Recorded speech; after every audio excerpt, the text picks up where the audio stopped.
kajian pada pagi menjelang siang hari ini. Alangkah baiknya kita berdoa bersama yang dipimpin oleh ketua. Berdoa mulai.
Baik, gimana kabarnya teman-teman? Baik. Hari ini ada yang tidak masuk? Tidak. Kemarin materinya sampai mana? Leksikon. Baik, kita lanjut ke bab selanjutnya, yaitu struktur teks rekon. Struktur teks rekon sendiri ada beberapa tabnya. Yang pertama ada orientasi, yang berisi tentang latar belakang kisah atau peristiwa yang akan disampaikan kepada pembaca dan pendengar. Yang selanjutnya ada urutan peristiwa yang berisi rangkaian yang disusun secara kronologis menurut urutan waktu dan kejadian penting atau utama, baik itu dalam tokoh atau peristiwa yang penting. Yang selanjutnya ada orientasi yang berisi tentang kesimpulan mengenai urutan peristiwa yang telah dipaparkan. Sampai di sini ada yang ditanyakan? Baik, yang selanjutnya ada contoh teks rekon faktual berdasarkan strukturnya. Untuk banyak bisa membacakan. Ya. Pada tanggal 5 Agustus 2018, Ketua Gempa Bumi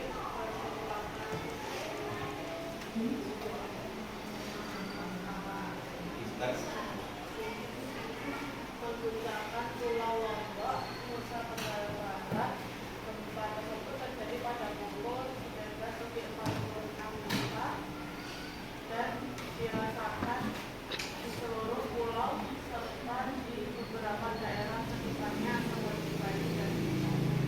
Nah, itu teman-teman yang termasuk contoh teks rekon berdasarkan struktur. Nah, selanjutnya ada contoh urutan peristiwa. Kalau untuk banyak bisa membacakan.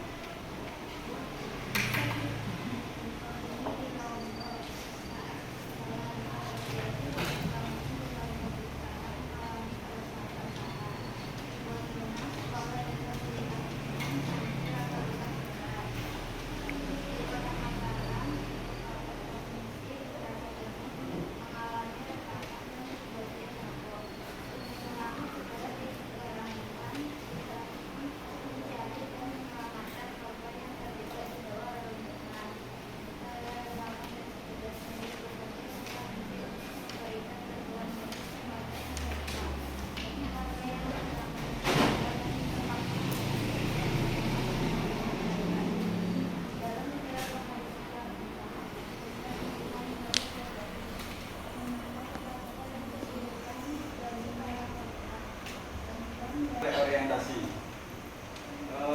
Gempa bumi di Lombok mengakibatkan lebih dari 460 orang meninggal di dunia dan ribuan lainnya luka-luka. Kerugian material yang mengakibatkan gempa tersebut mencapai miliaran rupiah. Proses rehabilitasi dan rekonstruksi membutuhkan waktu yang lama. Namun semangat gotong royong dan solidaritas dari masyarakat serta bantuan dari berbagai pihak membantu mempercepat pemulihan. Nah, itu adalah beberapa contoh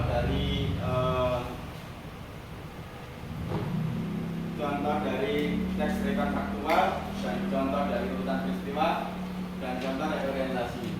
Yang selanjutnya kita masuk ke bab selanjutnya, yaitu ada fakta, opini, asumsi dalam teks rekon.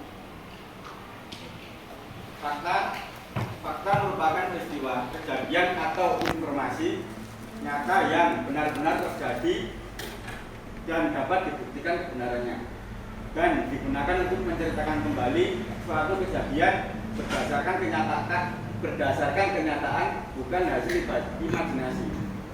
Dan ini ada satu contoh fakta dalam teks rekon. Pada tanggal 17 Agustus 1945, Indonesia memproklamasikan kemerdekaannya di Jakarta. Kalimat tersebut merupakan fakta karena benar terjadi dan dapat dibuktikan dengan catatan sejarah.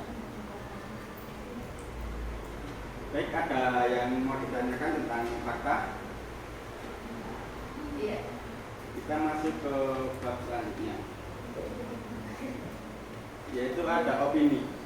Opini merupakan pendapat atau penilaian pandangan pribadi penulis terhadap peristiwa yang diceritakan kembali. Opini tersebut bersifat subjektif, artinya belum tentu benar atau bisa berada antara satu orang dengan orang lain.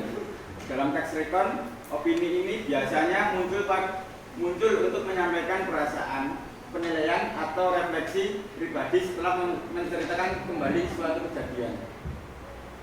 Untuk di sini ada ciri-ciri opini dalam teks rekon. Yang pertama, bersifat subjektif, bergantung pada sudut pandang penulis. Yang selanjutnya, tidak dapat dibuktikan kebenarannya secara pasti. Yang ketiga, mengandung kata, penilaian atau perasaan seperti menurut saya, sepertinya, saya rasa, saya yakin, tampaknya, luar biasa, indah, menenangkan, dan sebagainya. Yang selanjutnya ada contoh opini dalam teks rekon. Upacara kemerdekaan tahun ini sangat hikmat dan membangkitkan semangat nasionalisme. Penjelasan kalimat di atas adalah opini karena berisi pendapat pribadi penulis. Tidak semua orang merasakan hal yang sama, jadi tidak bisa dibuktikan secara ilmiah. Dari sini ada yang belum jelas.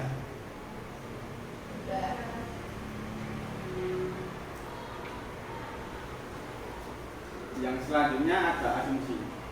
Asumsi merupakan dugaan, pemikiran atau anggapan sementara penulis terhadap suatu peristiwa yang diceritakan kembali, meskipun belum terbukti kebenarannya secara pasti.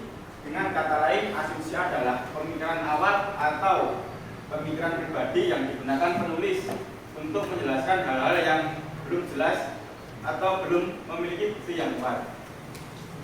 Ciri-ciri asumsi dalam teks rekon bersifat dugaan atau perkiraan, bukan fakta.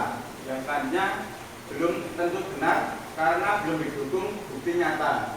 Yang selanjutnya, mengandung atau menduga, saya berasumsi, dan sebagainya. Selanjutnya ada contoh asumsi dalam teks rekon. Ketika kami tiba di lapangan, tampaknya kegiatan sudah dimulai sejak pagi.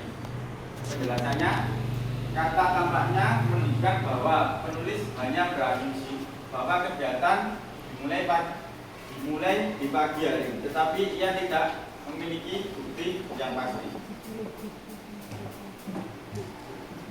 Yang selanjutnya ada pembahasan esensi karya fiksi.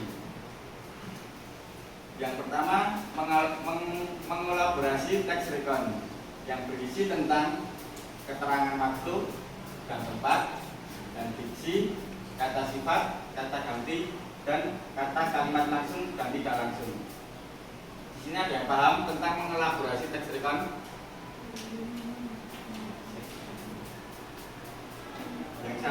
Yang pertama ada keterangan tempat. Keterangan tempat dan waktu merupakan keterangan yang menjelaskan kapan peristiwa terjadi dan di mana peristiwa tersebut dimulai. Yang selanjutnya ada Diksi.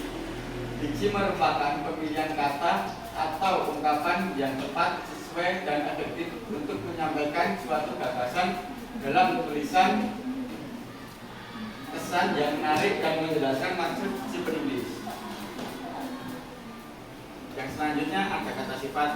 Kata sifat merupakan kata yang dapat menerangkan sifat atau keadaan suatu objek seperti tokoh, benda, atau tempat dalam cerita.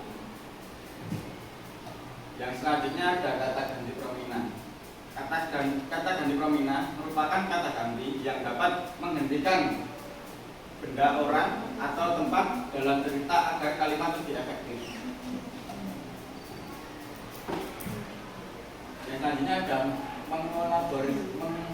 mengolaborasi teks recon. Mengolaborasi teks recon artinya menyusun atau menyempurnakan teks yang menceritakan pengalaman atau peristiwa masa lampau secara bersamaan. Ini bisa dilakukan oleh kelompok orang, misalnya siswa atau tim penulis, untuk mencapai tujuan tertentu. Proses ini dikenal juga sebagai collaborative writing. Ada yang mau ditanyakan? Pak, yang kurang jelas?